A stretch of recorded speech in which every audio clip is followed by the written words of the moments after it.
nightmares in my head, I fear that the thoughts build up until I can't hear, that my mind fills up into a creature, and it haunts me somewhere much deeper. Anxiety, filling up every space, no privacy, and silently, it could build and build until you... Salam sejahtera Malaysia, denyut nadi suara rakyat bergema di channel ini. Pertama sekali saya ingin ucapkan tahniah kepada Perikatan Nasional yang sudah menang di PRK Kemaman.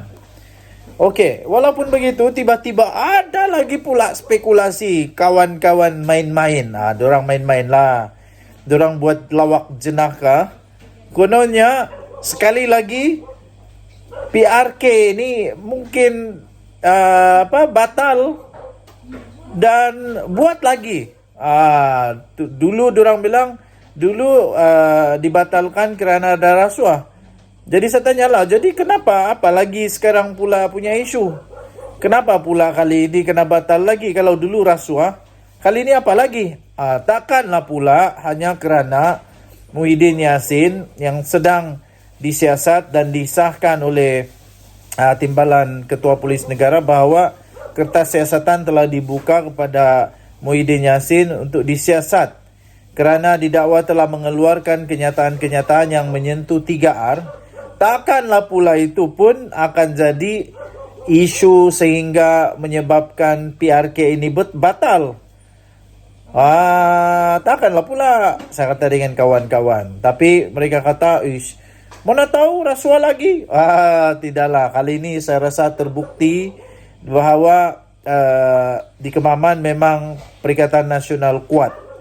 Ternyata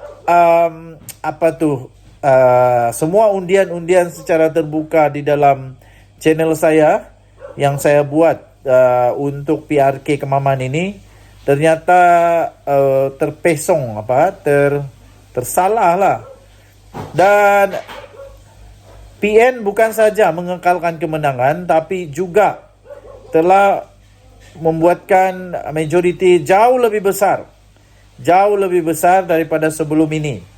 Jadi bolehlah dikatakan pada ketika ini Kemaman ini adalah kubu kuat Perikatan Nasional, kubu kuat untuk PAS, ya.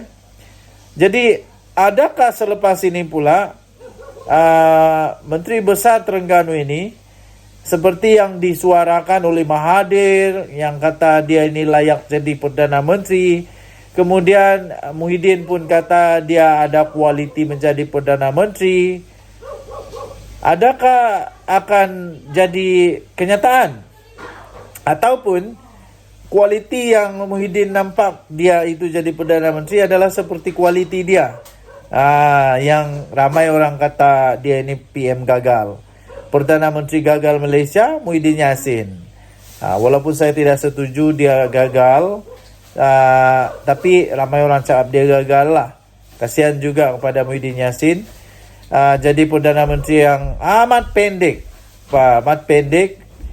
Sekejap saja sudah pun terpaksa lepas jawatan kerana rakan dalam kerajaan sendiri tidak lagi percaya dia sebagai Perdana Menteri dan akhirnya dia terpaksa letak jawatan. Okey, jadi spekulasi, tetap spekulasi, tapi saya harap spekulasi ini tidak benar. Saya harap spekulasi ini adalah spekulasi yang tidak benar. Kerana jangan lagi lah ada PRK lagi, jangan lagi, tolonglah.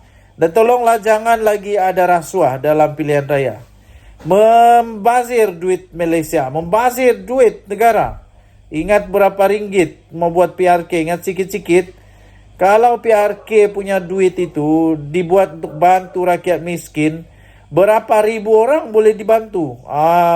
Berapa ramai pelajar-pelajar miskin dapat dibantu. Jadi saya tolak spekulasi ini dan saya juga berharap semoga spekulasi ini tidak benar.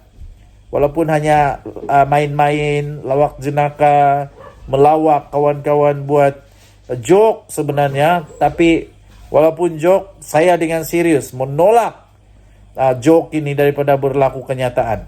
Saya tidak setuju kalau ada lagi PRK.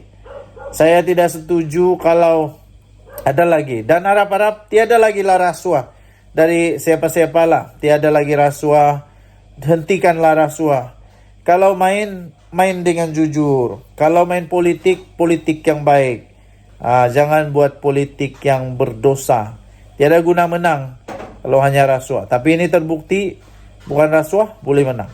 Tahniah diucapkan.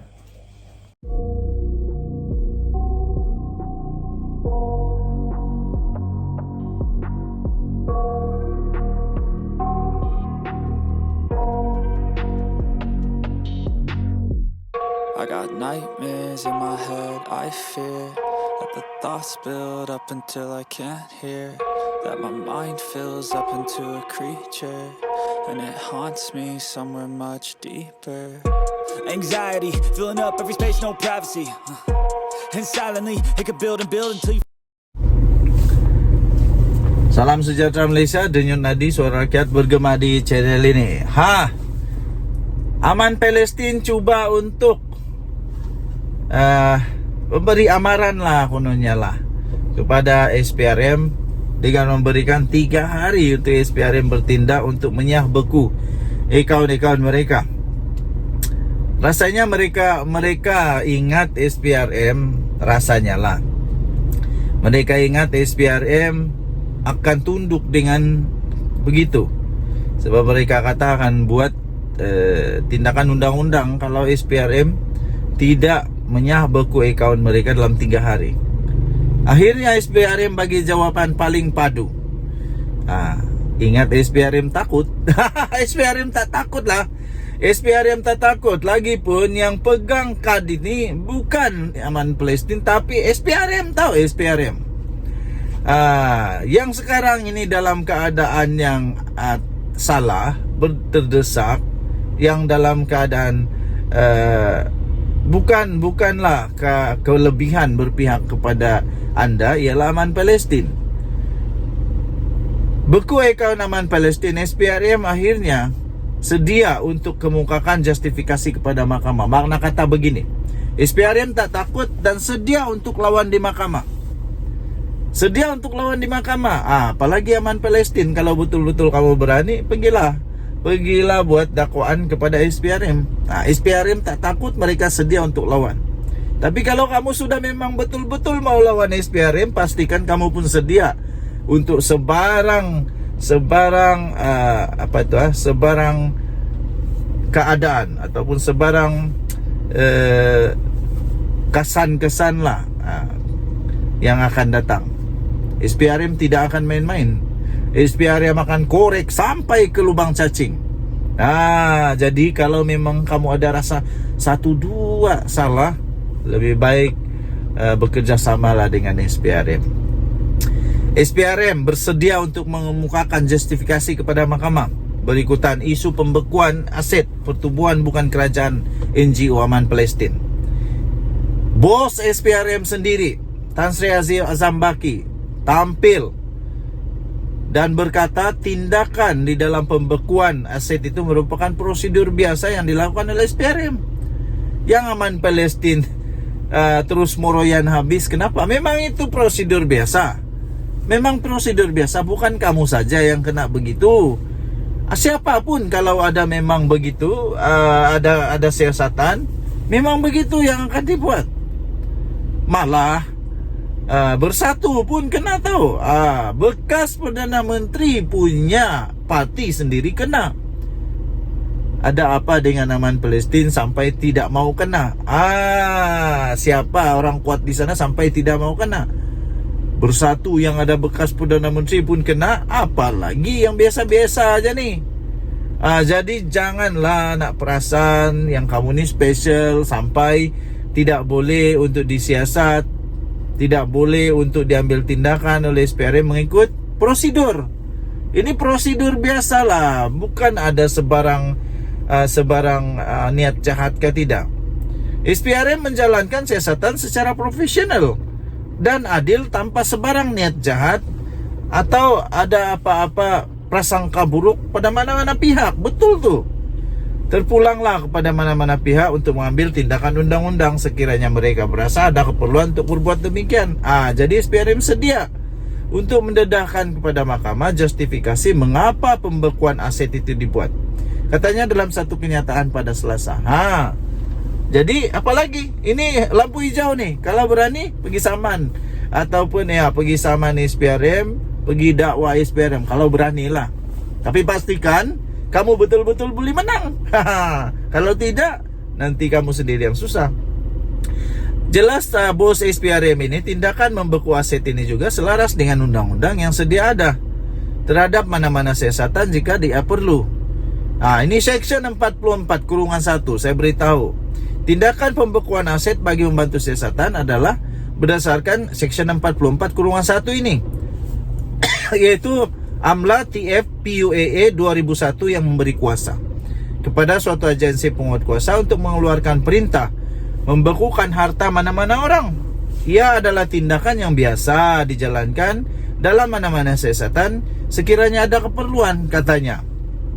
Mengulas lanjut, Azam menegaskan SPRM telah dipertanggungjawabkan dan memikul amanah untuk melakukan siasatan secara adil dan tegas berhubung apa jua isu penyelewengan dan penyalahgunaan kuasa, terutamanya kes berkepentingan awam yang melibatkan ketirisan dana. Inilah tugas tanggung jawab SPRM. Mereka tidak mau ada dana duit orang ramai yang disalahguna, ada ketirisan. Ini duit orang tahu. Orang bagi derma, orang bagi sedekah. Jadi jangan main-main. Kononnya Aman Palestin pada Isnin yang lalu memberi tempo 3 hari kepada SPRM untuk menyah beku. Lepas itu Muhammad Rafiqi Rashid Ali, peguam yang mewakili NGO itu, kata mereka bakal mengambil tindakan undang-undang sekiranya SPRM gagal mematuhi tempo yang telah diberikan. SPRM tidak takut, SPRM langsung tidak bergagar, SPRM sedia lawan di mahkamah. Apalagi SPRM tidak akan takut. Jangan risau. Kepada semua penderma, kepada semua orang sudah bagi sedekah kepada SPRM, kamu jangan risau, kamu jangan takut, kerana SPRM akan pastikan sekiranya mereka ada buat penyelewengan, sekiranya mereka ada buat apapun ketirisan, sekiranya mereka ada buat salah guna wang dana itu, sekiranya memang ada unsur-unsur yang tidak baik yang dilakukan oleh NGO ini, SPRM bakal akan menolong anda semua untuk mempertahankan undang-undang. Jadi itulah, saya kesian juga kepada penderma, kepada orang yang bagi sedekah. Kalau lawang mereka itu, kalau lawang mereka itu disalahguna, ada ketirisan, tidak sampai seperti yang sepatutnya, saya kesian jugalah. Jadi tahniahlah, saya berdoa SPRM akan dapat membongkar banyak lagi kes gini kalau ada, supaya orang-orang yang sudah berharap untuk mereka dapat membantu seperti sepatutnya kepada orang-orang yang memerlukan itu betul-betul sampai seperti yang sepatutnya. Susah juga. Saya doakan keadilan berlaku kepada semua rakyat Malaysia. Dan Nadi, suara rakyat bergema di channel ini. Selamat pagi Malaysia. Bye-bye.